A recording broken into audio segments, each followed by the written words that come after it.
Ladies and gentlemen, welcome to the Hamilton Live this evening. We're so glad you chose to join us for this wonderful night of music.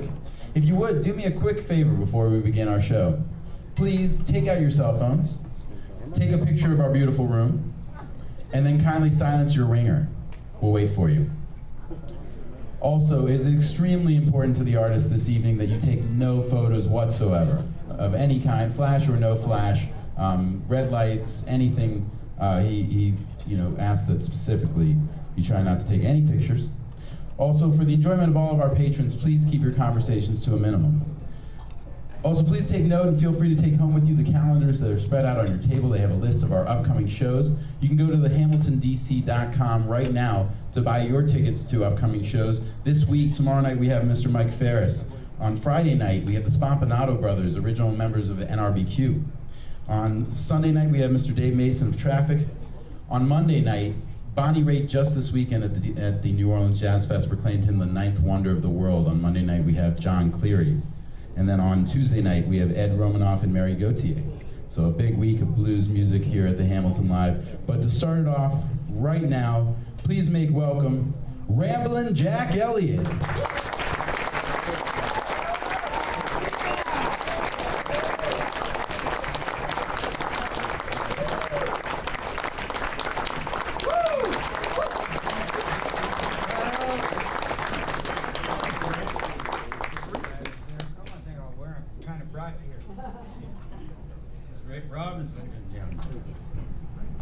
Road manager. He is the guy that gets me here through all the traffic over the mountains.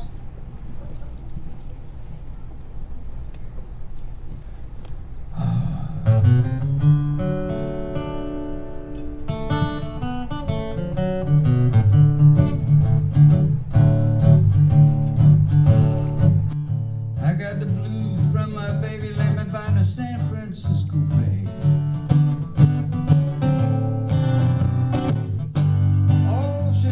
She gone so far away.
lonesomest road in America. And I sure enjoyed yesterday's drive coming down from Ohio along the Ohio River through West Virginia and over those mountains. I didn't know they had such big mountains in the east. And on a fairly lonesome highway, 50. Nice to see your end of the road here.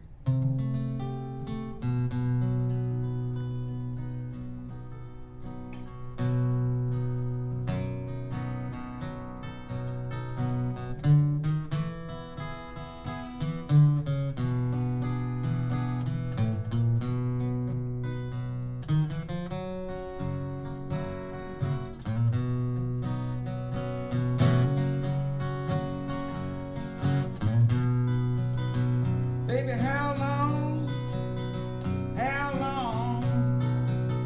has that evening train been gone? How long, oh baby, how long?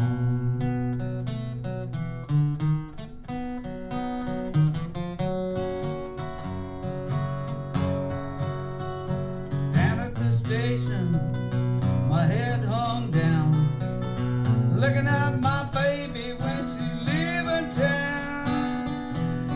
How long, baby, how long?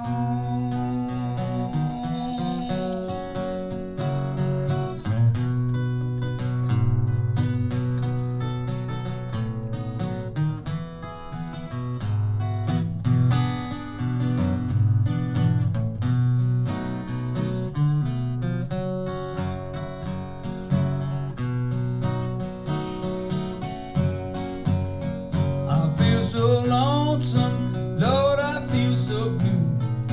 Don't know what in the world I'm gonna do. How long, baby, how long?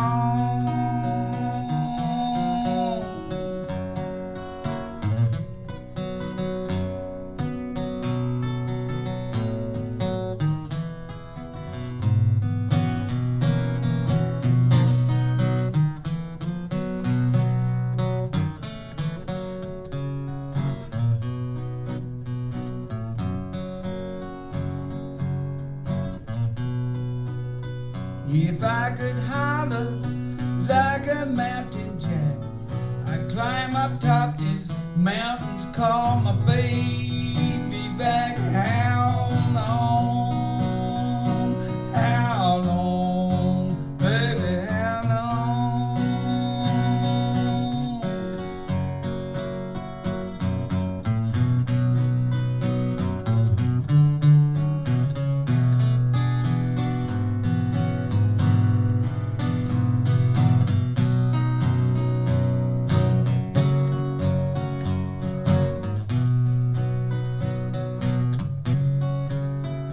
Baby, how long? Tell me how long has that evening train been gone? How long, oh baby, how long?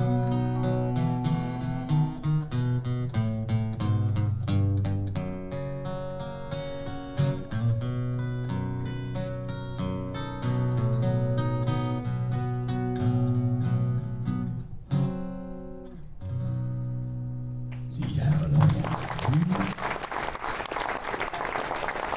Well, thank you very much. Let's see out there. Take these shades off. Oh, get a whole different impression. Outpression. Got some neighbors out here from my home, from KWMR. That's West Marin Radio, my local station. Good to see you. Thanks for coming. How did you ever get this far? Did you take Route 50 all the way? Actually, I didn't drive all the way. I flew across. Not me personally, a pilot flew the plane, but it was kind of an exciting flight. Had some rough air.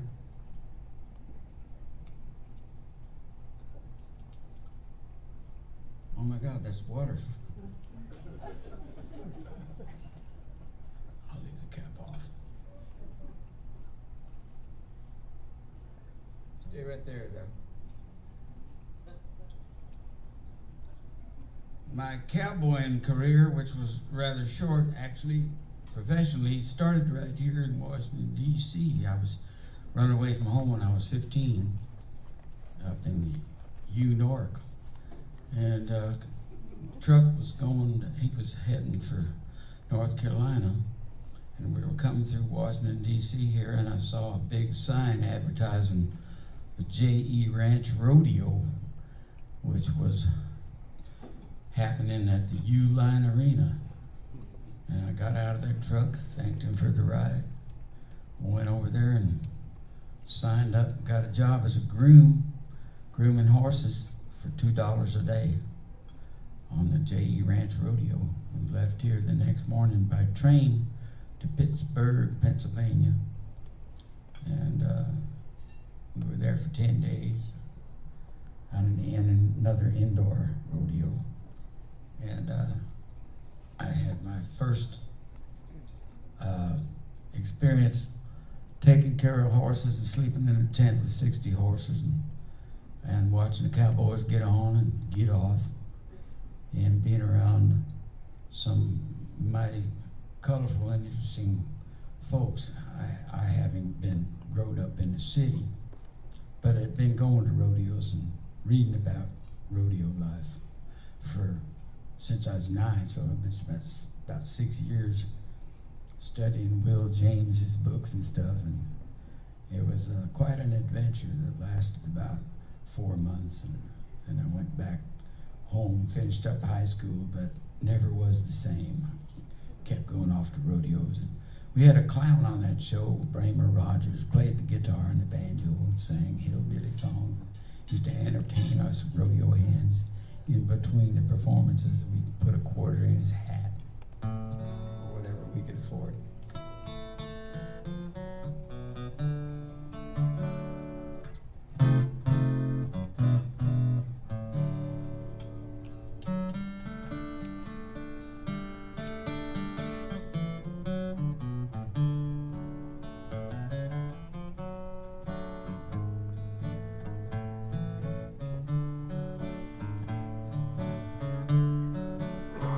Bedbugs is mean and evil, that sure don't mean me no good. Bedbugs is mean and evil, they sure don't mean me no good.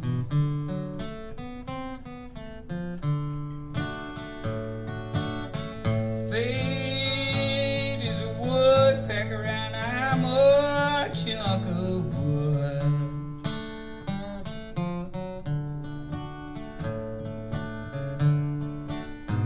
Bedbugs as big as a jackass will bite you and stand and grin. Bedbugs as big as a jackass will bite you and stand and grin.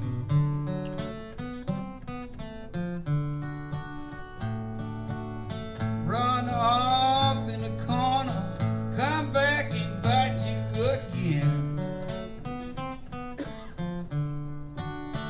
I heard a noise in the corner. I went and see.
Thank you. I sure do appreciate it. Bright lights, warm hearts, cool fans.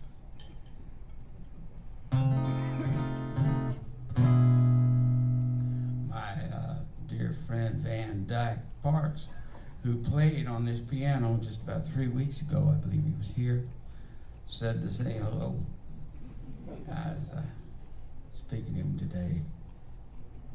He's a dear old friend of mine and played piano on a recent record that I recorded about a year ago, a blues album. Won a Grammy, matter of fact. I think we have some here, which you can have later over there at the table over there in the dark. I think they're going to have a light on if you wish to purchase one, and I'll be glad to sign them for you.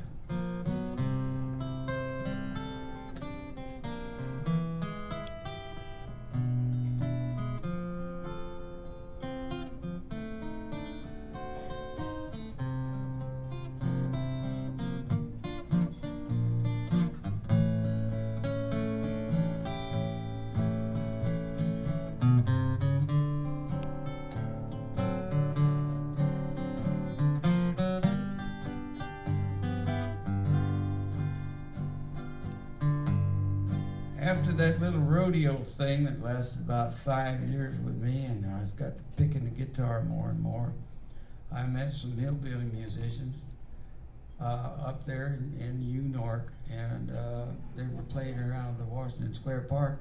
One of them, Tom Paley, was, I thought, the best guitar player on earth. He could play just like Merle Travis, and he could also play just like Tom Paley, too. And he could play like Woody Guthrie. And he knew Woody, he'd been playing with him and so forth, and for years, and he introduced me to Woody one time, and I was about 19 then, and Woody was 39. He was 20 years older than me. So I got to hanging out with Woody and listen to him tell his stories and rave on and on about politics and so forth. And he liked to reminisce about his adventures sailing in the Merchant Marine in World War II, and got torpedoed a couple of times by German submarines. He wrote this Talkin' Blues about it. It's one of my favorite songs. It's called Talkin' Sailor. And I think it was on the very first Woody Guthrie album I ever heard. And I'd like to try and recite that for you. Talkin' Sailor.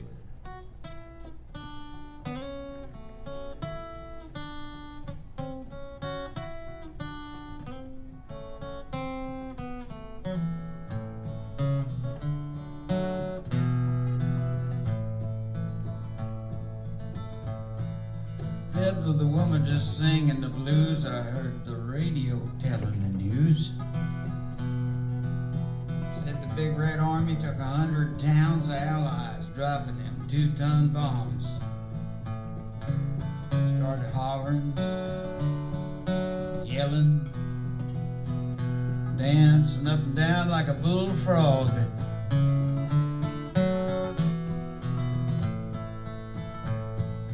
Doorbell rung, in come a man to sign my name. I got a telegram that says you want to take a vacation trip. Got a dishwashing job on a Liberty ship.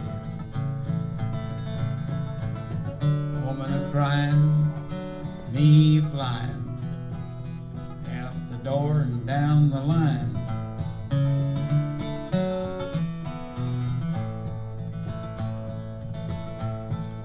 About 2 minutes, run 10 blocks, I come to my ship. Down to the dock, I walked up the plank and I signed my name. Though that whistle's gone again, right on out and down the stream. Ships just as far as my eye could see. Woman awaiting.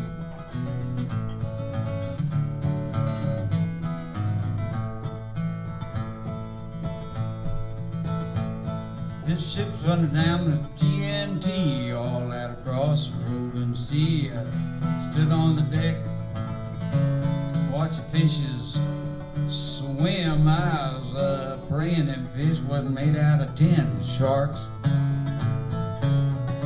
jelly beans, rainbow trouts, mud cats, jugars, all over that water.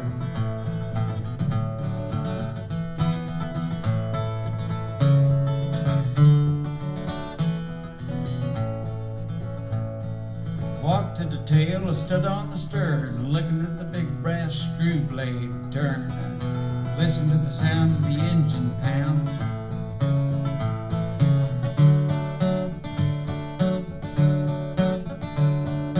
Gained 16 feet every time, went around, getting closer and closer. Look out, you fascists. I'm just one of a merchant crew, belong to a union called the NMU. I'm a union man from head to toe. I'm a USA and CIO. Fighting out here on the waters to win some freedom on the land.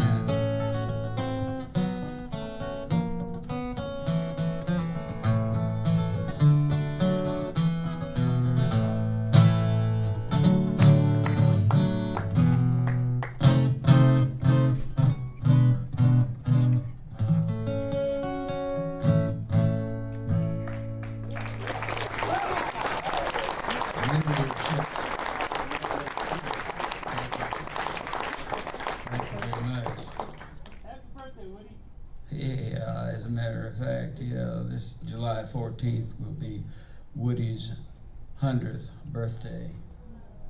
Celebrating that. He was born on Bastille Day, July 14th.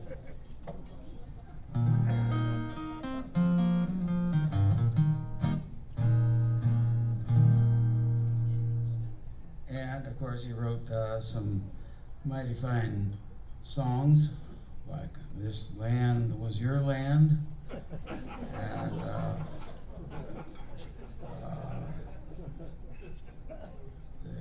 "Roll on Columbia," the talking blues about the Columbia River, talking Columbia, that big kick. I met the man that hired Woody for that. He was in charge of the Bonneville Power Administration on the Columbia River out there. In fact, the state of Washington has made Roll on Columbia their state song. I don't sing that song because it's a great song. I loved hearing it. There was a fellow from Kentucky who was singing around Greenwich Village back in those days when I just come back from bumming around Europe for about 6 years, and I was singing Woody Guthrie songs, traveling around on a Vespa motor scooter, just having a good time. And me and my first wife, and we came back. I came back from Europe in 1961, or some people say it was 60, and met Bob Dylan. I went to visit Woody at the hospital there. He was in New Jersey the day after I got off that ship, and there was this kid there named Bob Dylan, and we ended up being good friends for about 2 years, and lived in the same hotel, Earl Hotel. Bob lived in room 305, and I was in 310, and Peter Lafarge was right next door to me, room 312. And we had quite a time there for a couple of years.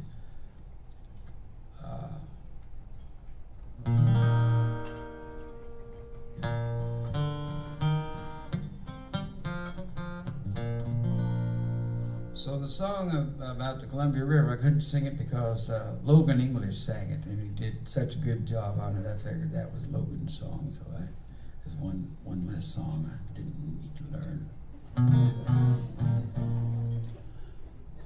But I did the Talkin' Columbia. You don't want to hear too many talking blues in a row, though. Something else. Here's a song that Woody wrote about a thing that happened in Calumet, Michigan. They weren't too proud about it because, in fact, somebody gave me a brick, a yellow brick, from the building, but they tore the building down, a historic building, but they weren't proud of that history, so they tore the building down. It's not exactly a tourist attraction in Calumet, Michigan. And this is a song Woody wrote about that, called the 1913 Massacre.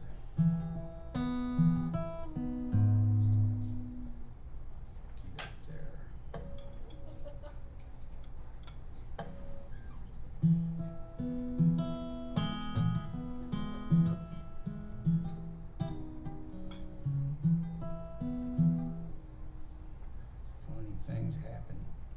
Funny things happen in Pennsylvania. That's where they make these guitars.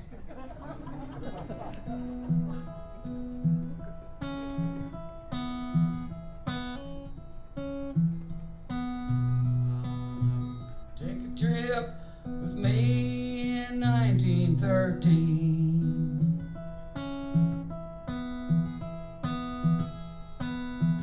To Calumet, Michigan, in the copper country. This ain't gonna work, I can tell.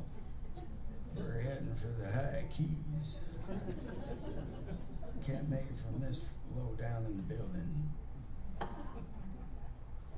I forgot we're practically in the basement. Do you come downstairs to get in here? That's what's wrong. All right, I'm with you now. Take a trip with me in 1913.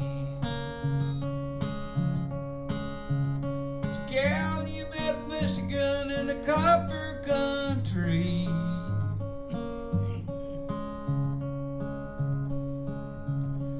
Take you to a place called Italian Hall, and the miners are having their big Christmas ball.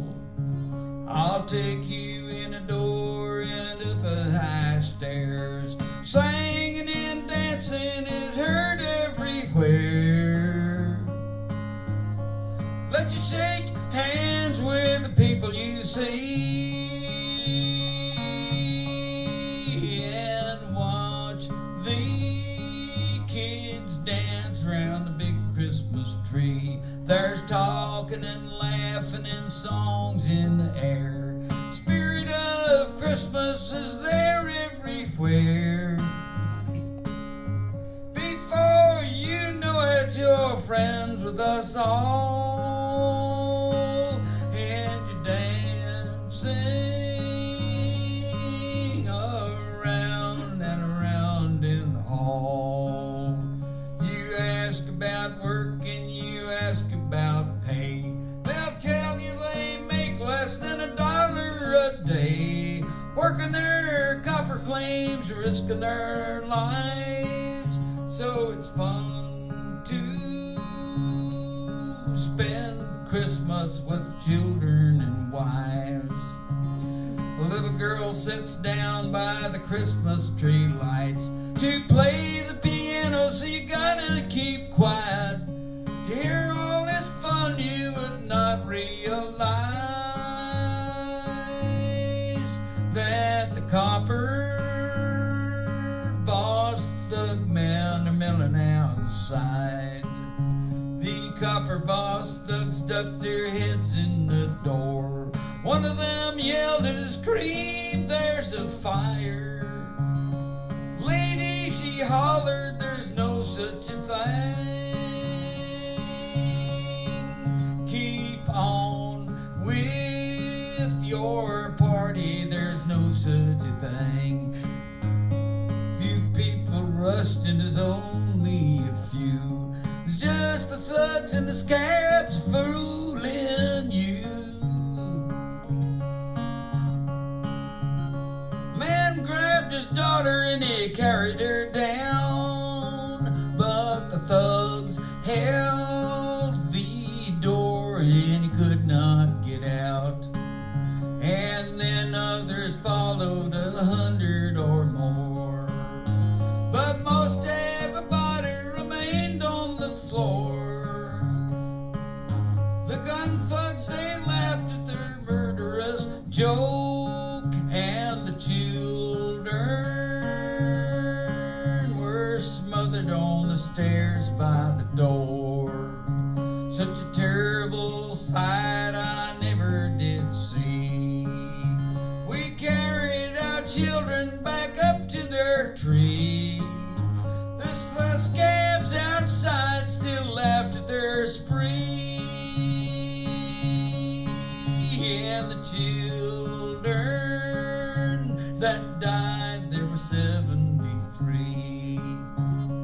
Piano played a slow funeral tune, and the town was lit up by a cold Christmas moon. Parents, they cried, and the miners, they moaned.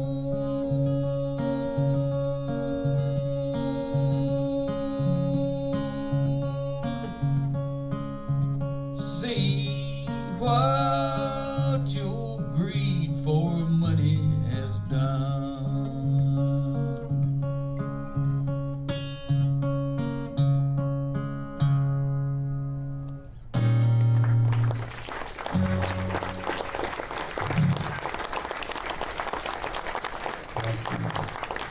I realize it's not very appetizing to be hearing about stuff like that when you're having some nice food. I'll try and think of something pretty to sing for you.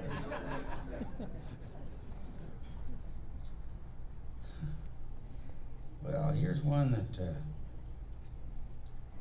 I learned off a Bob Dylan record one time when I was snowed in a mountain cabin in Pennsylvania, not far from where this guitar was made. Bethlehem, Pennsylvania. They used to make steel there. And I got to visit the steel mill to United States Steel. Thrilling sight. But first there was a blizzard took place, and I wasn't able to get down the mountain to go to work and sing in this little club, nor could anyone else get out their door. It was a fierce snowstorm.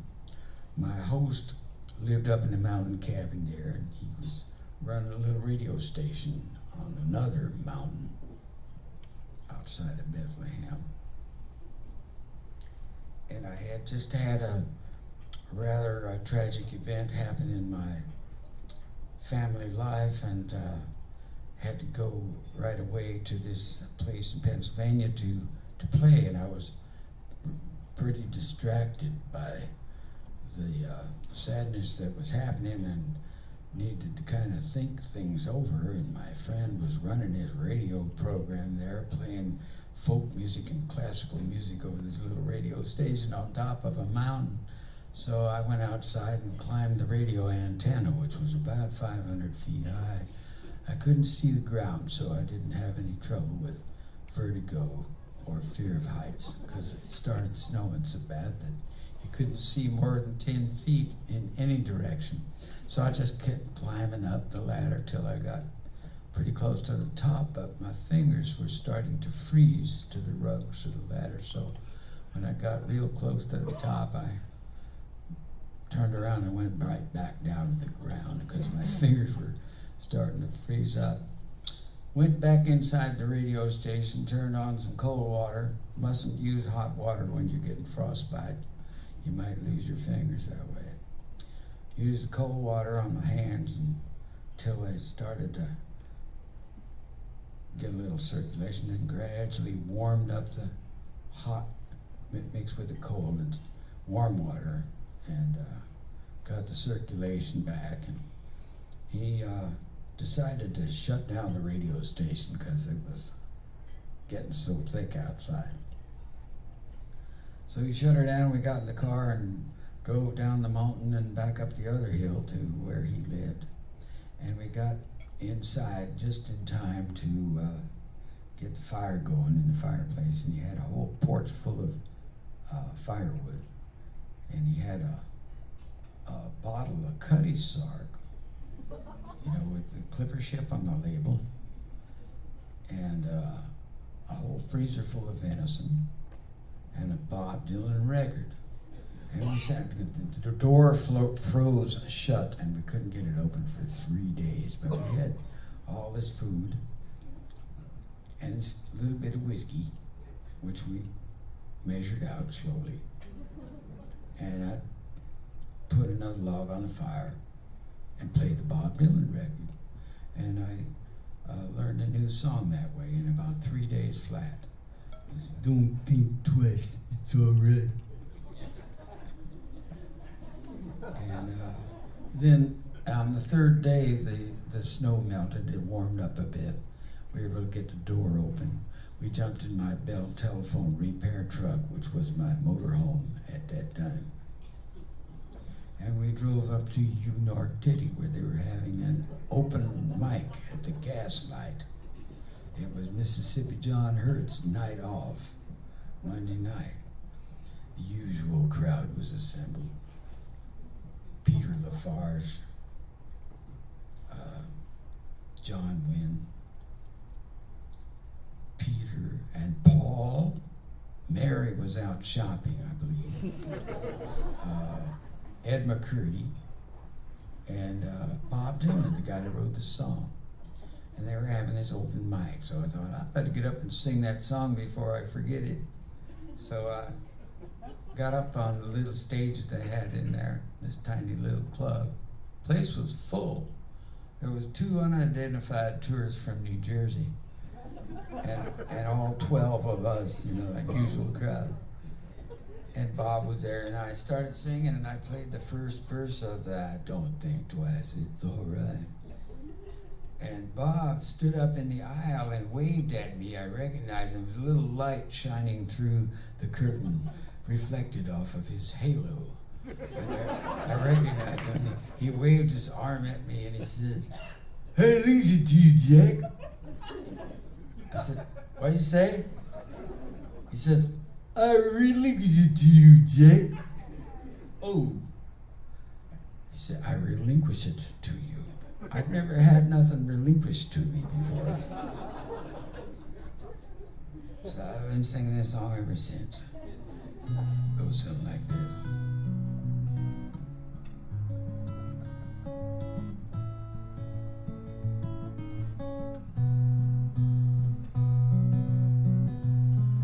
Ain't no use to sit and wonder why, babe. If you don't know by now. And it ain't no use to sit and wonder why, babe. It'll never do somehow. When your rooster crows at the break of dawn, look out your window and I'll be gone.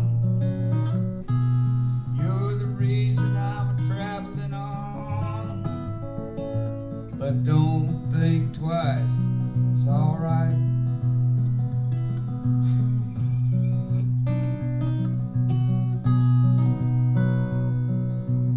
And it ain't no use in calling out my name, gal, like you never done before. Ain't no use in calling out my name, gal, 'cause I can't hear you anymore.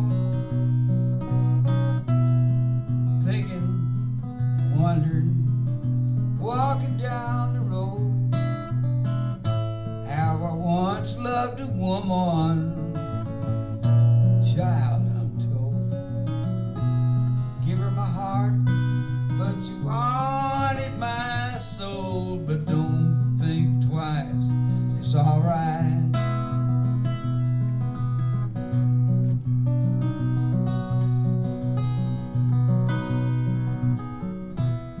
And it ain't no use of turning on your light, babe, the light I never know. Ain't no use of turning on your light, babe,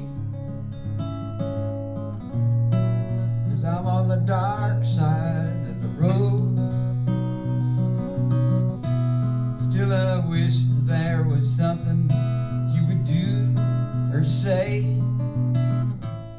to try and make me change my mind and stay. We never did too much talking anyway, but don't think twice, it's alright.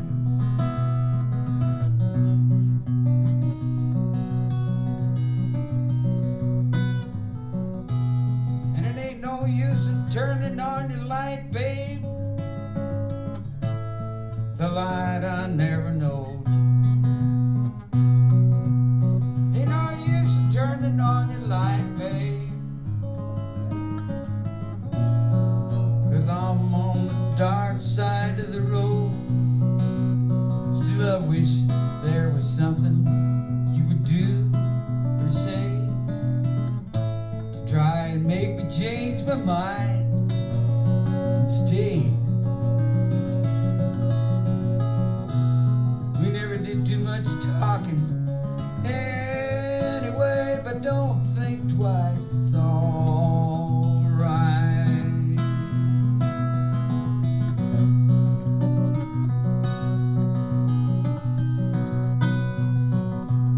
So long, honey, babe, where I'm bound, I can't tell. Goodbye is too good a word, baby. So I'll just say, fare thee well. I ain't saying you treated me unkind.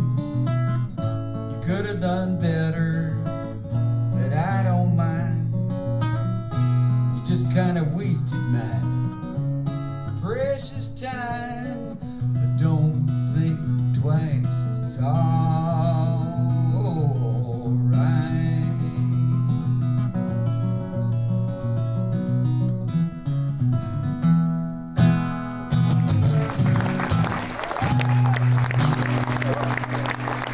Well, I think it might be a good time to take a little break, 7th inning pitch.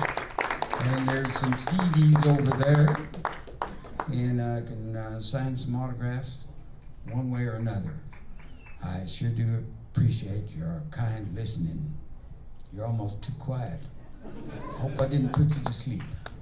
Be back in a few minutes. Thank you.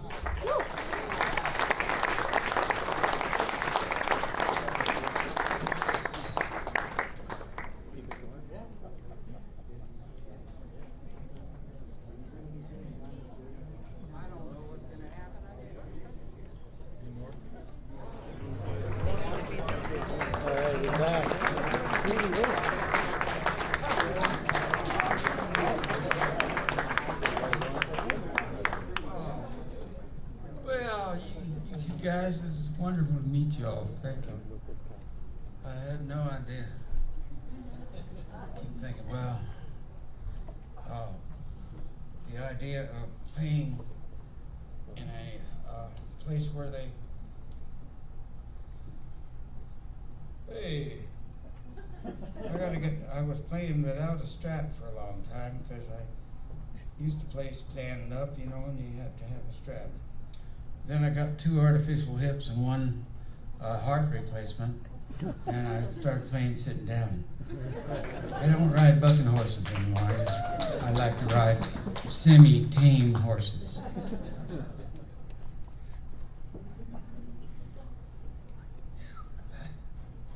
There we go. I had a pick earlier. Hey, there she goes. Rick Robbins here, my friend, has been driving me on these annual, I call them annual mud season tour of New England. But it's not only New England, of course. We go anywhere where you need windshield wipers.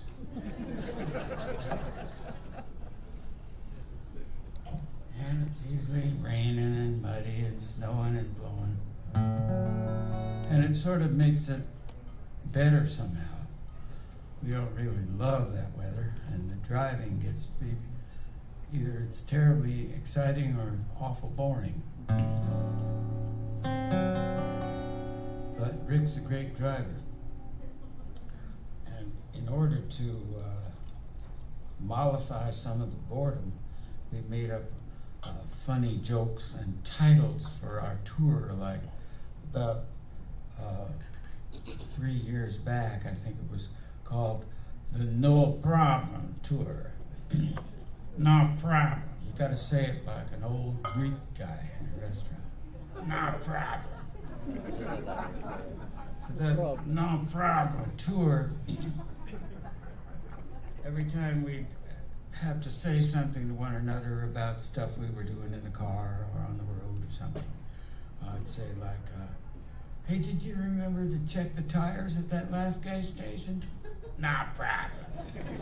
And we'd do that 5 or 10 times, and it got so ridiculous that the mere mention of no problem would throw us into hysterics for about an hour. And it took away from the boredom. Windshield wipers can put you to sleep, especially in Ohio in the rain.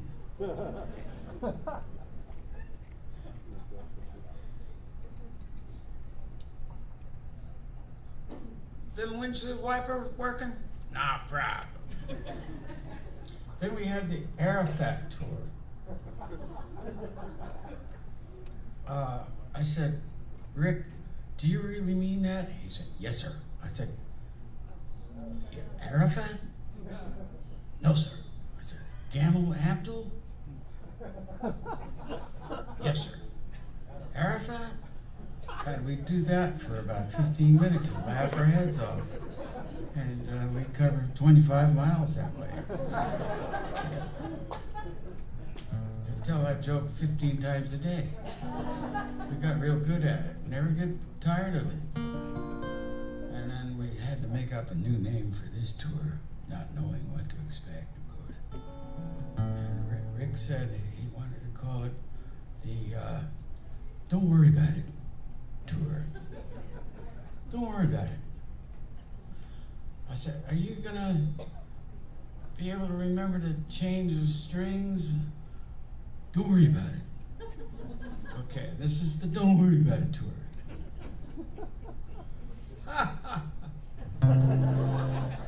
What's so funny about that? Well, it's a private joke. You can't explain it. But we got a lot of miles out of it.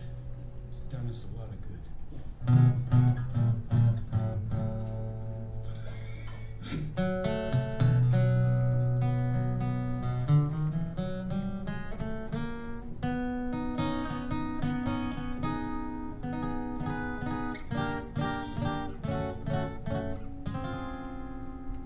Someone asked me earlier if I was going to sing a certain song. I appreciate that very much. In fact, I wish I could remember what was that song. No, it wasn't that one. Was it Diamond you? Joe. That was it. That's the Joe. one. Thank you, sir. Diamond Thank Joe. you so much. Because I didn't know what was going to happen. I was just sort of swimming in strange waters, as it were. No problem. I'm going to play Diamond Joe for you. All right.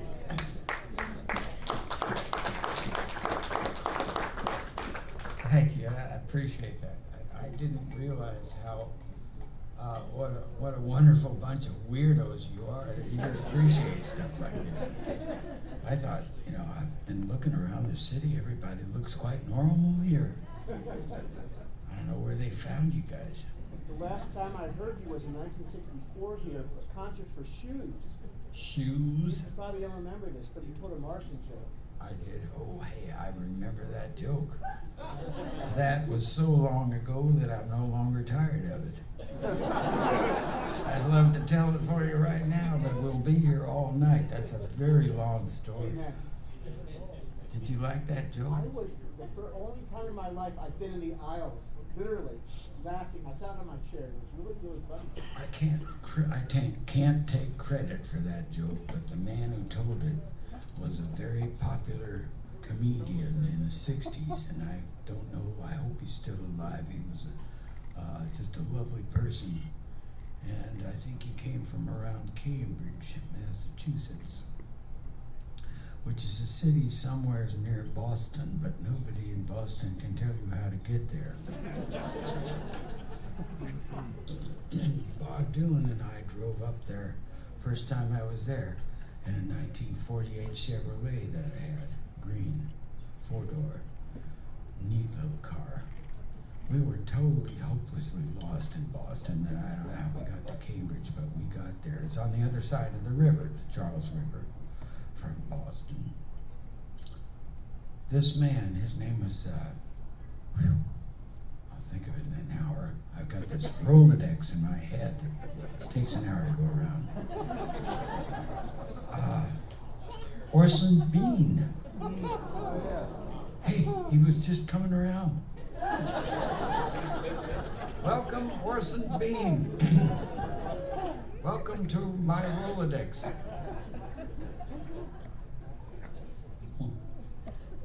This is good coffee, Rick.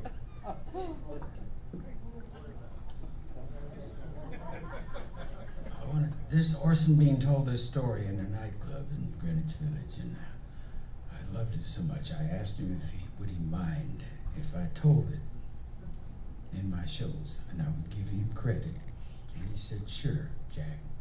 And so I give him credit. He was the one who told the story. I didn't make this up. But I hope I can remember it the way he told it. I think you have to be standing up. Yeah, Jack, stand up. Okay. It's really, it doesn't go with the cowboy hat.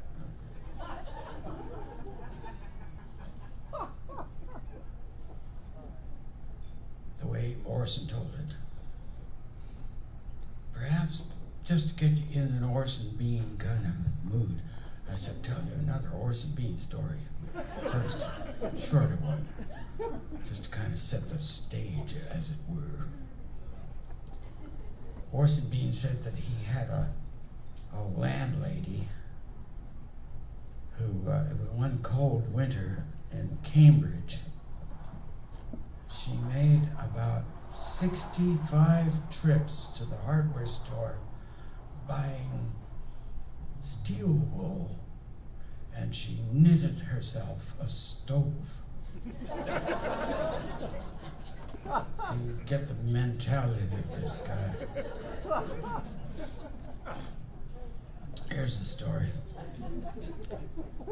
Two Martians met on Mars. And the first Martian says to the second Martian, "Hi! You still living over there?"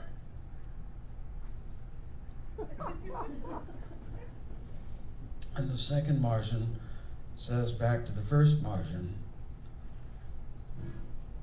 "No, we moved away from there."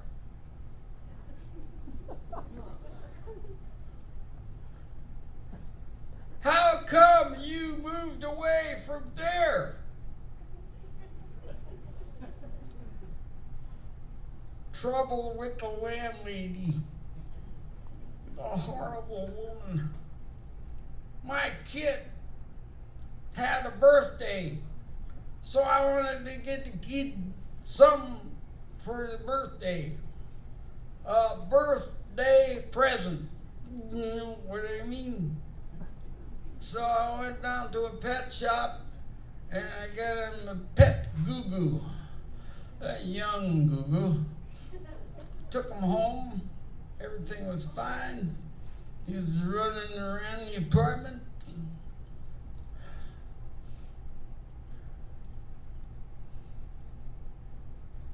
I hope I'm gonna remember this now. The landlady had a rule. No Goo-Goos in the house. So I put the Goo-Goo out in the backyard. And the landlady had a kid, a horrible beast, a fat kid. And he was teasing the Goo-Goo. the landlady's kid was teasing the Google. So the Google ate the landlady's kid. She found out about it. She came down the stairs, and there was a whole argument. And we figured, rather than have any trouble, we'd move away. Oh, well, how's the Goo-Goo? Oh, that Goo-Goo, he ate my kid. I'll never buy another one of them again. My wife, she was madder than hell. I told her, we can have another kid. She says, what, to feed that crummy Goo-Goo?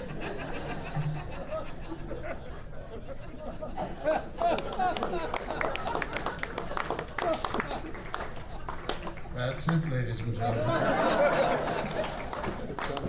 No problem. Don't worry about it. Arafat?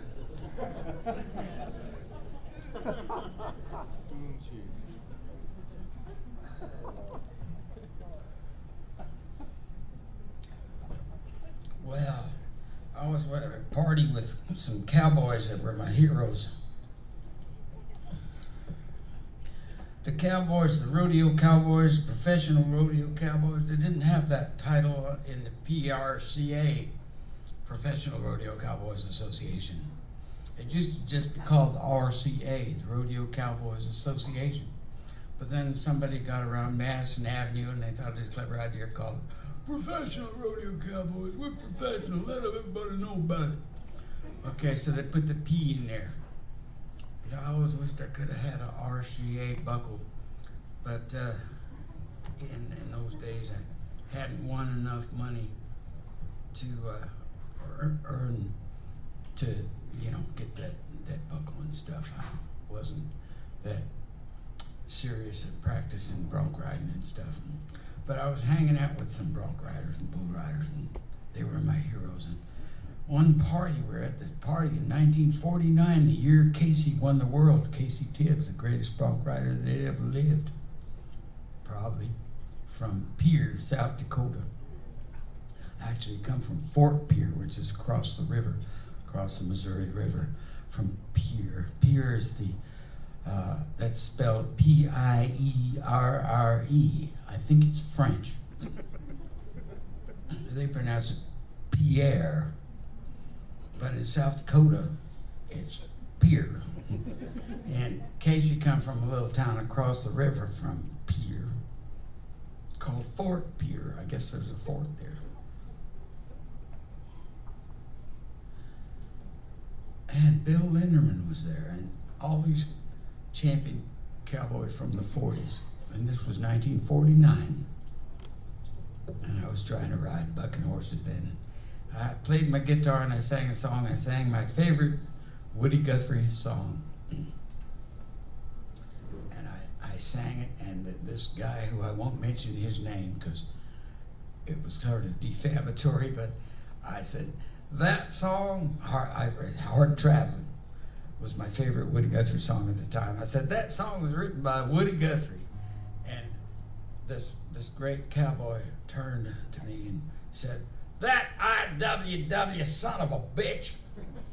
And I thought, well, I didn't want to say anything right then because I was just a kid and kind of a gunsel, you know, and a wannabe. And this guy was a champion and about twice my size. And his younger brother was one of the most dangerous cowboys around, and he was the only one who could control him at all.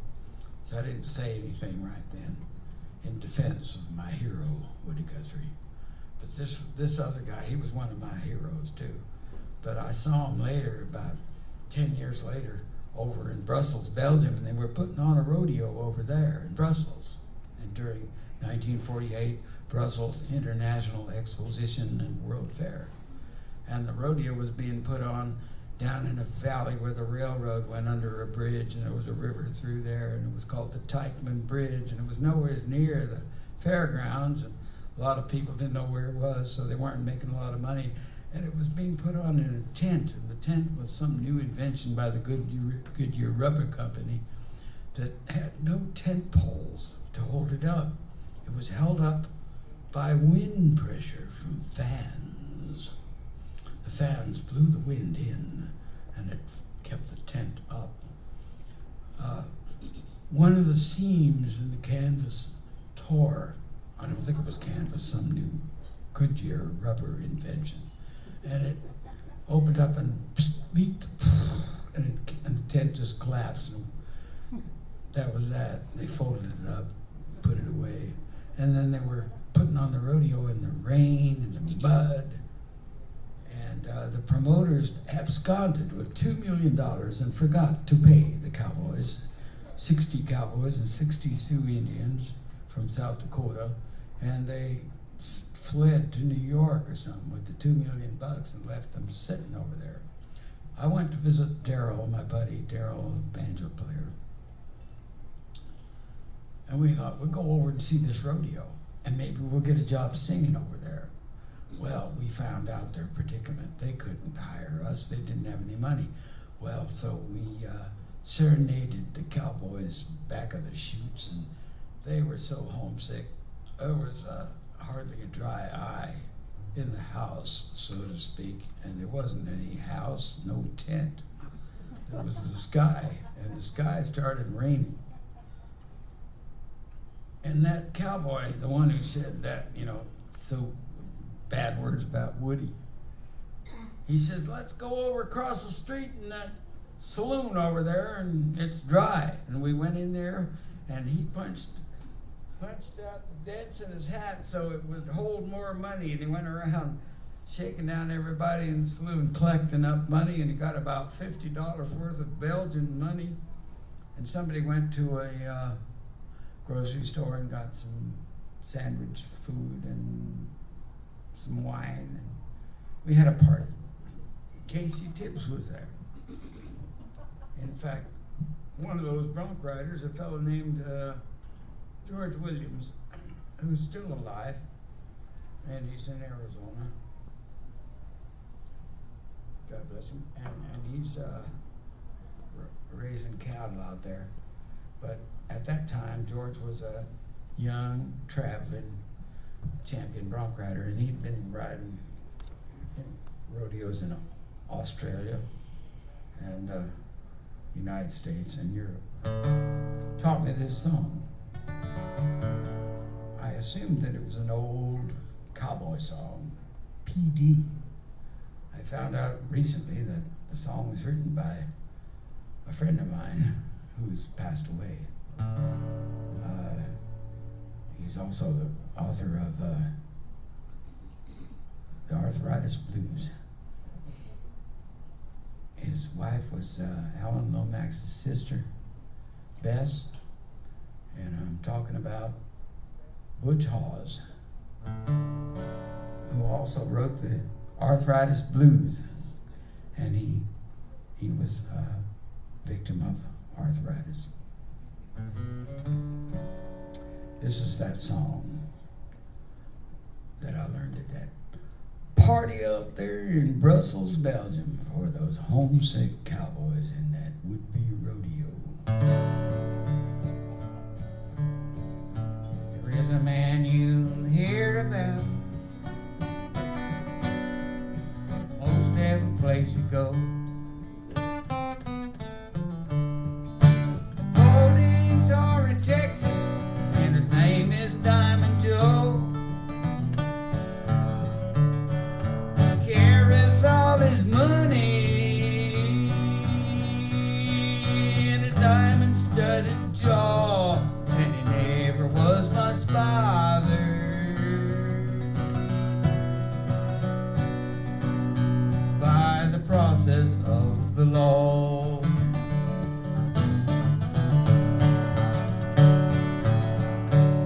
I hired out the Diamond Joe boys to offer him my hand.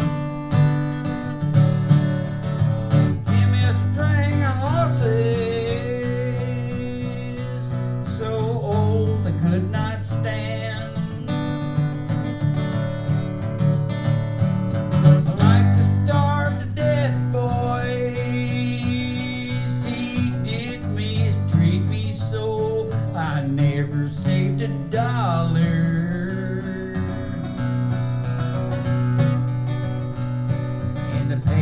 of Diamond Joe.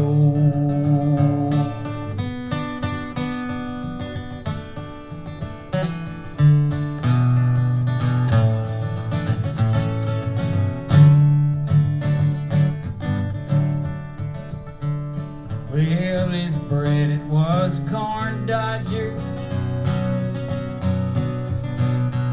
and his meat I couldn't chaw. Drove me near distracted with the wagging of his jaw. Oh, the telling of his stories, I aim to let you know there never was a rounder that lied like Diamond Joe.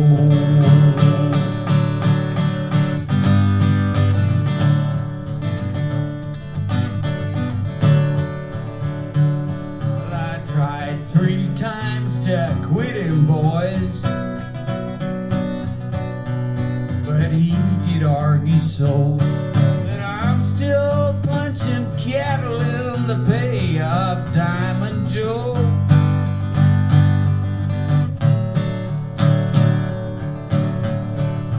When I'm called up yonder,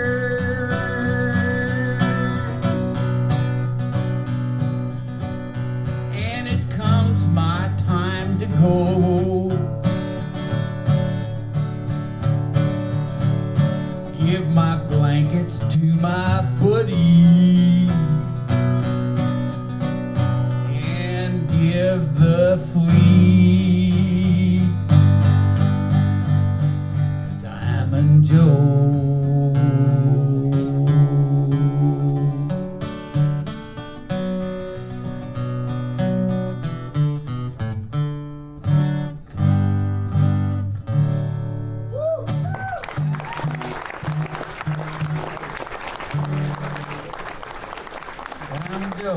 I just got a phone call a few months ago from a fellow who claimed to be a kid that he said he was the son of the man that wrote that song. Did I know who wrote Diamond Joe? I said, I don't know. I thought it was an old cowboy song. He said, well, they might have learned it from a record of Cisco Houston singing that song. But he says, my daddy wrote that song. And he said his daddy was Butch Hawes. Now, I've been singing a Butch Hawes song for a long, long time, and it's one of those songs that I never get tired of. And I haven't been singing it at all much lately, so it's fresh. And I had to ease off on it because I started getting a little bit of arthritis in my shoulder. And the song is called The Arthritis Blues. And I thought, maybe I've been playing that song too much. But I'd like to try it for you. The Arthritis Blues, and it was written by that same man who wrote this last one, Butch Hawes, who played a mean fiddle. His wife, Bess, Alan Lomax's sister, Bess, played the 5-string banjo. And she gave Woody and me a ride in her car. And this guy that called me, he was a young fellow, only about 60 years old. He's a professor in Berkeley, I believe, called me up. He said, I remember seeing you in my mother's car when I was 1 year old, you and Woody. Oh yeah? Okay. What are you gonna do? I mean, I don't know, I can't see him. Can't see him over the telephone.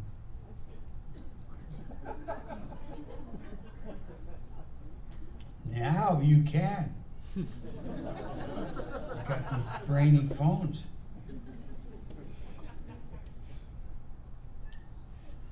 I'm sorry, do you mind if I wear these? It's, the blinding light's getting me. The reason I wear a cowboy hat isn't because of the fact that I was an attempted cowboy at one time and hung out with some of the greatest cowboys that ever lived. I don't claim to be a cowboy. I'm not a cowboy. I'm just a wannabe cowboy, a would-be cowboy. But I've seen cowboys, and I've hung out with them. And they treated me like a brother, which I didn't deserve, perhaps. And it started right here in Washington, D.C. at the Uline Arena. with old Bill Parks, whose wife, Mary Parks, was a lady bronc rider. They had lady bronc riders back then, riding saddle broncs. There was 2 of them on that SQ show. Hired me on. He says, "What's your name?" I says, "Elliot Adnapoosh." They could tell that I was a little bit shy about pronouncing that weird foreign sounding name. "We'll call you Poncho." After a beloved clown that used to drink white wine and let the bulls throw him up in the air. Never got hurt. Saw photographs of him upside down in midair with a big Bramer bull. Look it up at him. So they called me Poncho. He said, "Where are you from?" I said, "Unark Titty." Oh, I didn't say that. They said, well, you know, it ain't where you're from that counts, it's where you're going that counts. That's what them cowboys told me. Them New Yorkers didn't tell me that.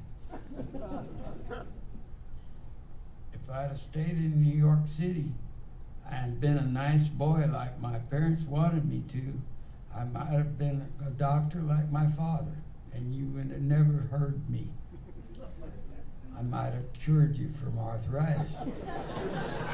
Fat chance. So I'm kind of glad. My next door neighbor, Captain Hinckley, was a New York harbor pilot. He had a red face, looked like a bulldog. My dad said, "That man next door is a harbor pilot." Yeah, he's a sea captain. Oh yeah, I was about 12 years old. I was thinking about joining the Boy Scouts. Oh, and then there was a thing called the Junior Blue Jackets, JBA, Junior Blue Jackets of America. They wore naval uniforms with the white boots and everything, and they marched with Springfield .03 rifles in the basement of a church. And they did all their marching commands with a southern accent. "To the rail, ho!" I thought, that's so cool. And I got a Blue Jackets manual and started studying that about boats under oars, boats under sail, gunnery, flags, Morse code, everything that a sailor needs to know when they join the Navy. They give them that book called the Blue Jackets Manual. One day, I'm 12 years old, next door neighbor, Captain Hinckley, pulls up in front of the door in a taxi cab. He's looking kind of pissed off. He's aggravated. It's 1943. I was 12 years old. I'm standing there watching the man get out of the cab. He's my next door neighbor. I'd never met him before. My dad told me about him. "What seems to be the trouble, Captain Hinckley?" says I. "Oh, I brought a Navy ship in today. Captain says, I think we ought to go this way, I think we ought to go that way. Sent the captain to his room." I could tell he was really mad. I said, "I've been studying my Blue Jackets manual." "Oh yeah?" That sort of caught his ear. "Why don't you come up and see me tonight after supper? I'll show you some things." And that's how it all started. And I'd been a sailor. And then old Alan Bloomquist down the road at 128 Linden Boulevard. His daddy was an old sailor man too, and he was from Sweden, had a very heavy Swedish accent. And Alan was showing me books one day when I was 10 years old, books about boats. I never knew nothing about boats or ships, and I know they still had boats and ships. I'm talking about schooners and square riggers and stuff like that. They had them then, but we didn't go around that harbor that much and didn't see them. Saw the ocean liners. He showed me these books, and his daddy, the old sailor man, walked into the room, and he says, quite sternly, if I remember this correctly, he says, "Can you name the masts in this seven-masted schooner?"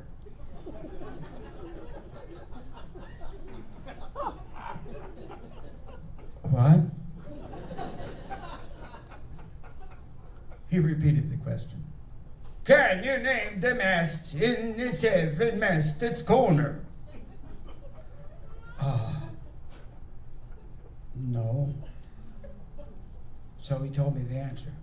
Fore, main, mizzen, yeager, pusher, driver, spanker. I was hooked. And I've been a sailor ever since.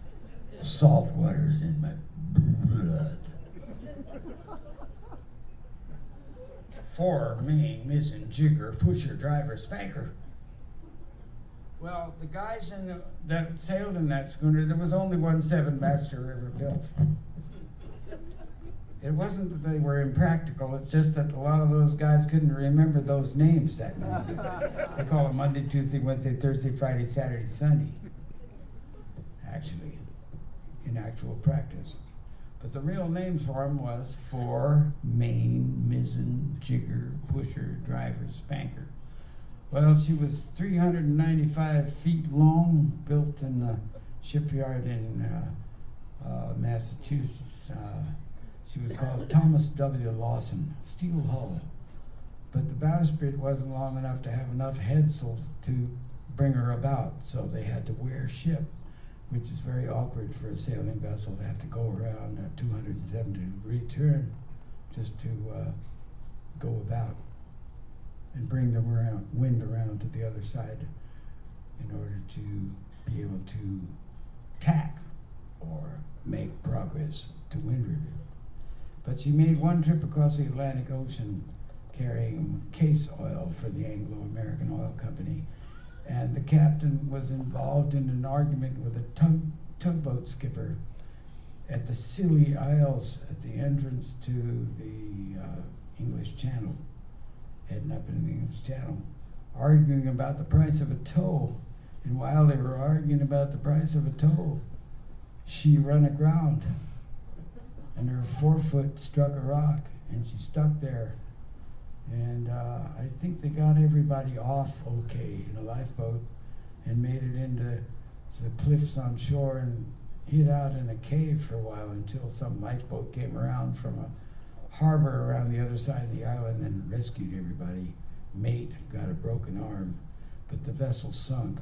She only made one trip across the Atlantic, so they didn't build any more seven-masters. They had a lot of six-masters, though. And my brother David lives in a place in Maine where they built the first five-master, and they built a lot of five-masted schooners up there in Madomic, Maine. He came to my show recently in Boston. I was so tickled to see my younger brother, although he acts like he's older. He's a whole different person. You know, families.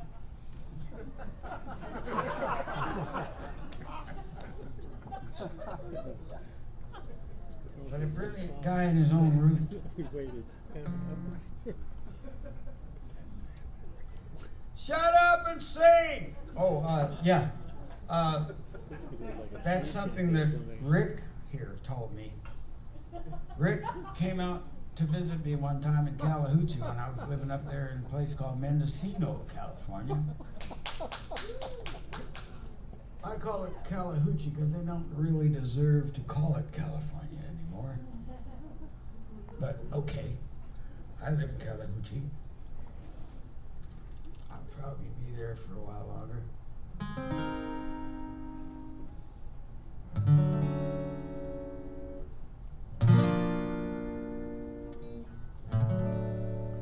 Did I play? Yes, Diamond Joe.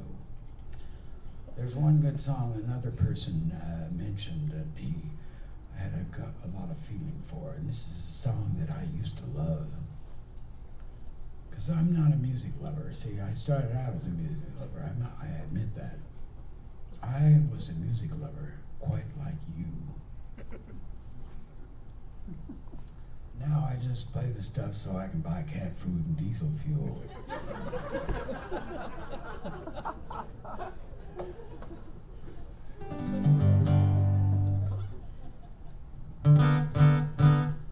Tim Hardin was a good friend of mine. For a while, it was all too short. Things were starting to speed up in those days. We didn't realize how fast they were going. Now I know, and now I feel like it's too late, and we're in overdrive. Tim Hardin wrote this song. Sorry, Rick, but I'm gonna have to retune my guitar.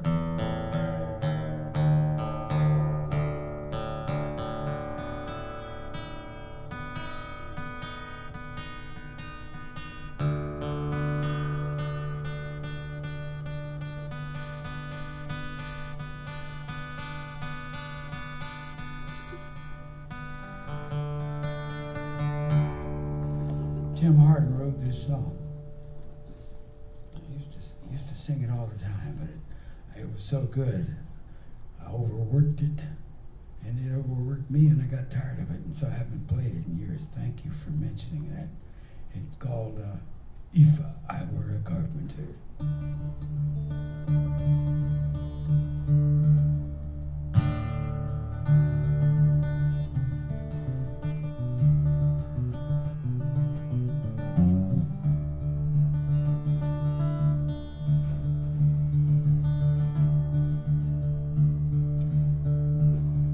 In honor of that good songwriter, Tim.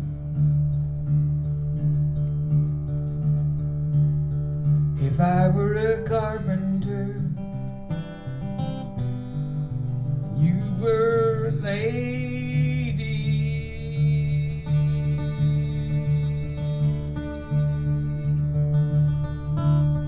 would you marry me anyway? Would you have my baby?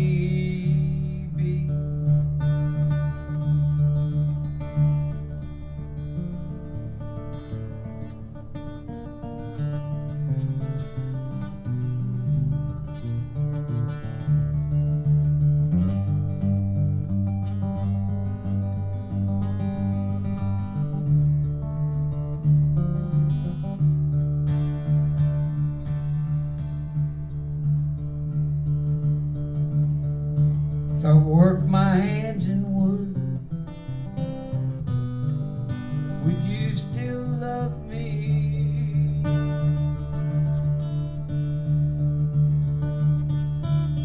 It's me, baby, yes I would.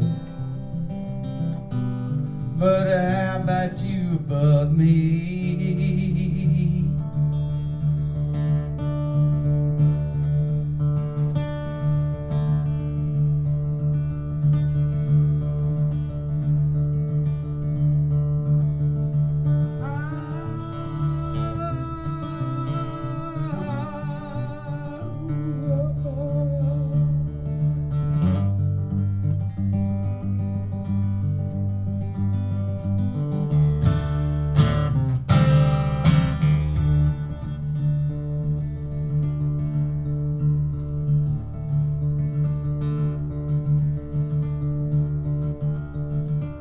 And if I were a carpenter,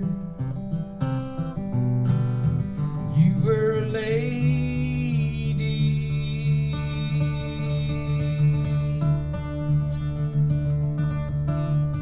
would you marry me anyway? Would you have my baby?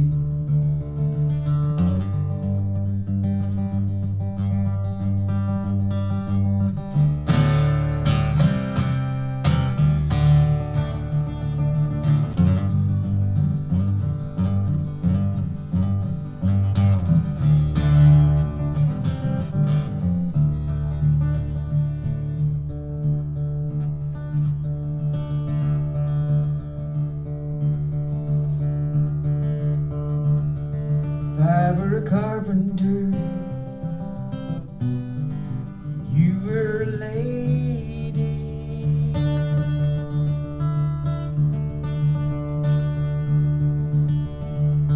would you marry me anyway? Would you carry my baby?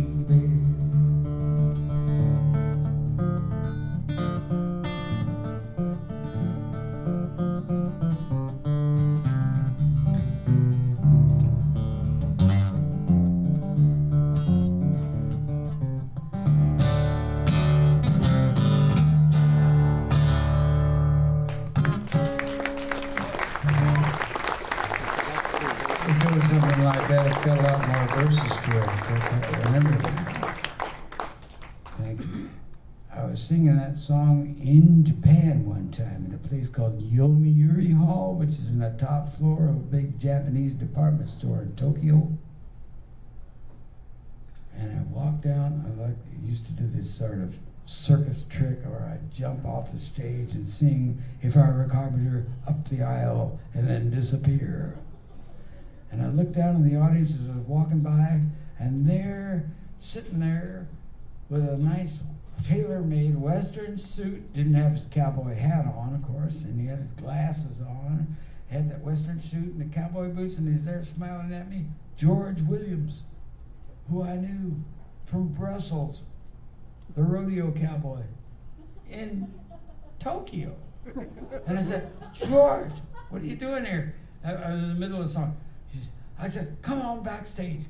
I'll see you later. And so I had to continue the song, and make a final flourish and, get out of there and do the right thing. Finished the song, went into the dressing room. George came back and said, hey, Jack, what are you doing? What are you doing in Japan, George? Well, says Casey and I came over here with a bunch of bucking horses. We were going to do a rodeo thing in Japan, but that worked out too good. It got 16 bucking horses and 2 buffaloes on an attempted dude ranch up at a place called Nihon Matsu up in northern Japan. Well, let's go see him. And so we did. The next day, we took a train up to Nihon Matsu in northern Japan, which is now radioactive. I'm glad I saw it when I did. And this cement building that was attempted to be sort of like a Western dude ranch of some sort. And there they had all these bucking horses and buffaloes picketed out in a corral there and then in the field in the snow. And I got on George's old bulldog and horse Whiskey bareback and rode him around with my camera, taking pictures and feeling like I was a Life magazine photographer. One can dream. And took pictures of the Casey Tibbs rodeo chutes, gates and things with his name stenciled on. And we played guitar and sang songs and told stories in this little building where George had been for 6 months camped out in this attempted dude ranch up in northern Japan, where they'd been trying to put on a rodeo, but the Japanese folks weren't too excited about rodeo. Not enough bloodshed for them, I guess, is something that they didn't do very well, and they were trying to sell these 16 bucking horses or get transportation to ship them back to the United States. And it was a wonderful adventure for me, and there was that. But there was George Williams in Japan. Then I met him again later.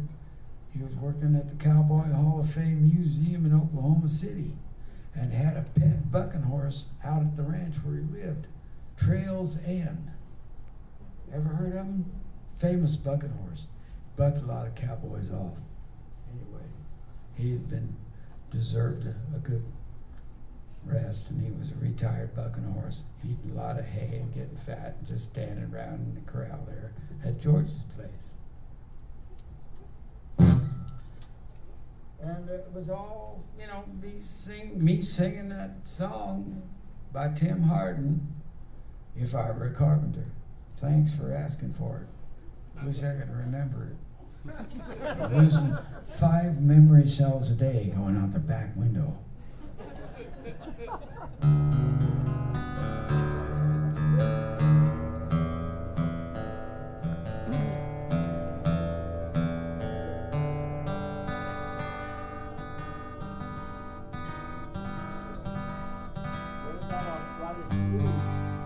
Arthritis blues, you're going to sing? You got it, Arthritis Blues.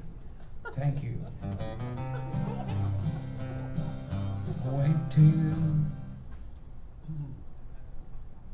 Went to the doctor. The doctor looked sad.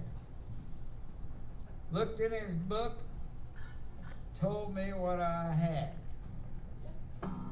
That's the way it starts. Went to the doctor looked sad. Well, he looked in his book, and he told me what I had, and it's all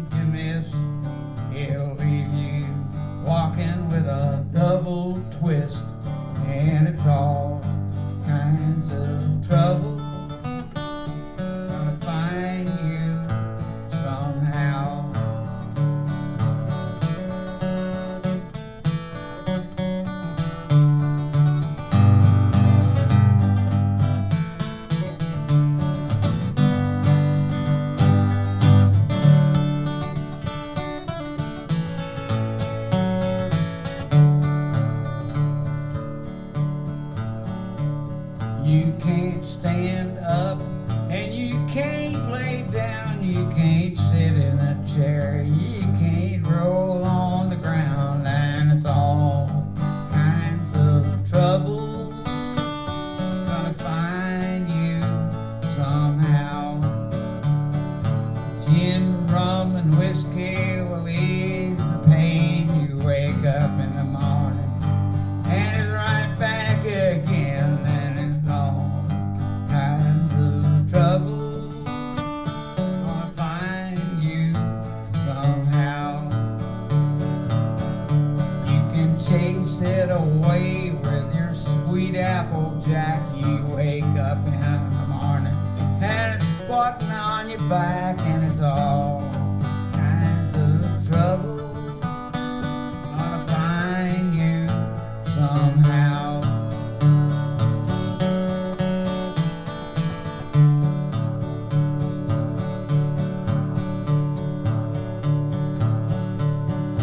If I live to be 43, you'll find me riding like a Model T, and it's all kinds of trouble gonna find you somehow.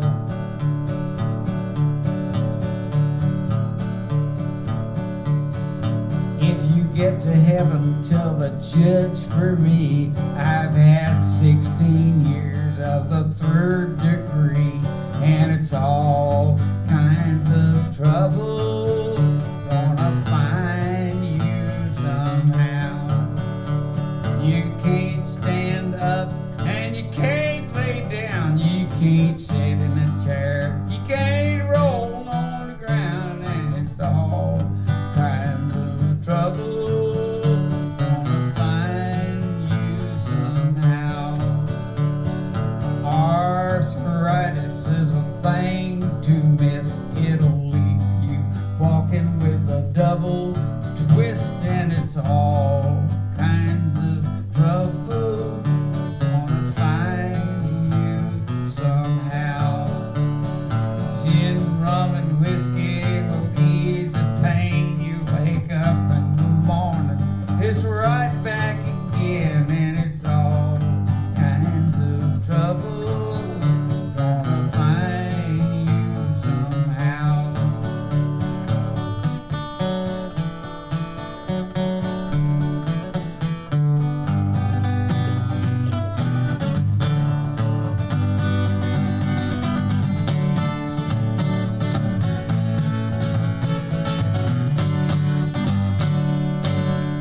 Hey, you got a good crowd. God bless you, and I'm proud. Thanks for coming. We gotta make some miles. Gotta hit the road.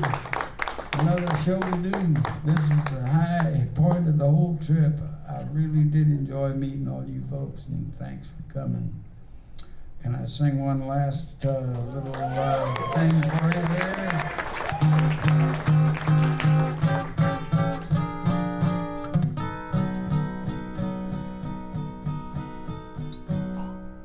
Here's one that was a popular song when I was trying to be a rock writer, and we all loved Eddie Arnold.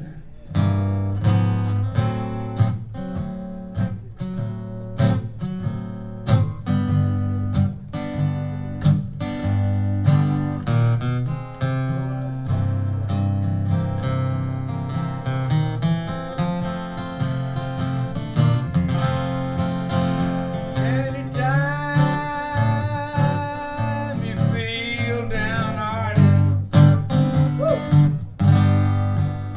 anytime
plates on it, that's us. In a 4-circle plane car, loaded down with all kinds of boxes of cardboard, guitar cases. That'll be Rick and me. We ain't heading for Tennessee, we're heading for Annapolis. Blink your lights, say howdy.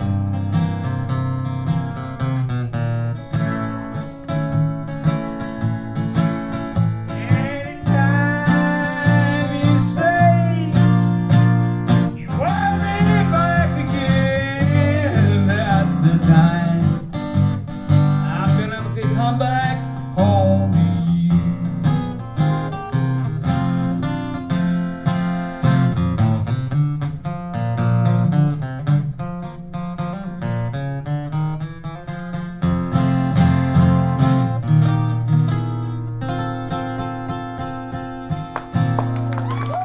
Thank you very, very much, folks.